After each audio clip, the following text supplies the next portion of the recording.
Okay, today I've got something amazing for you. Oi. This is a way to get some nice warm analog sound into your normally stale digital recordings. And what's more, it shouldn't cost a cent and it can be done with things you can find in your own home. Let's check it out.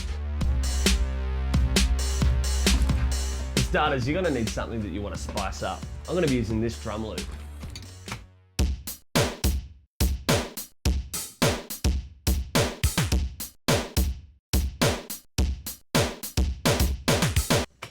Now you can hear that it sounds just like a drum loop on a computer because frankly, that's what it is. But I want to make it a little bit less sterile, so I'm going to temporarily send it into the analog realm.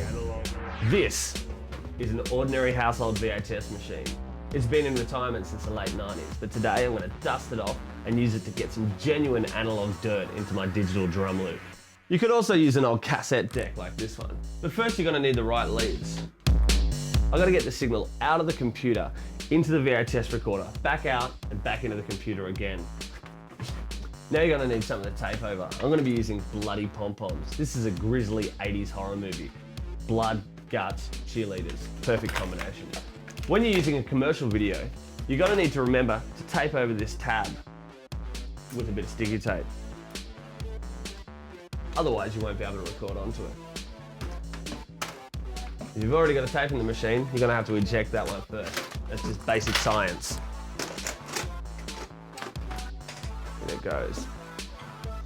Now, you're going to have to open up a channel that you want to record onto, which we're doing today. You can press the record button just to monitor, and then fast forward to a part of the tape where you know that there's audio signal, and just press play so that you can monitor the signals coming back in and you can have a listen. Remember, the sound level of an old tape might be a bit low, so you may just want to keep that in mind.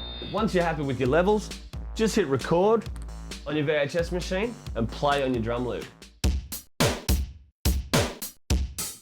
Make sure to record it in a few times so that you've always got at least one good clean copy.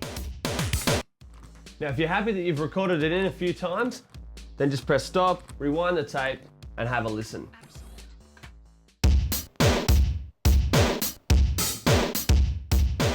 Now record it back into your software.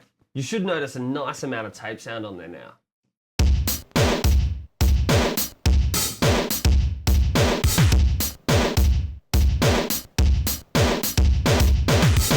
Now you'll definitely have to get in there and trim it up a little bit. And you can see with my recording that I've done it very hot.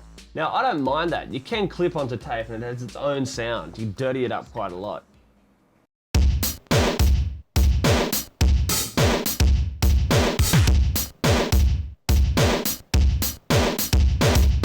Now you should notice an obvious difference in sound between that and your original recording.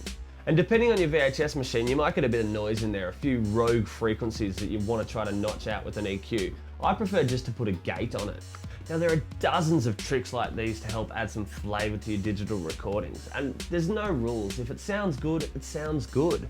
And these are the kind of things that could make the difference between you and the next jerk.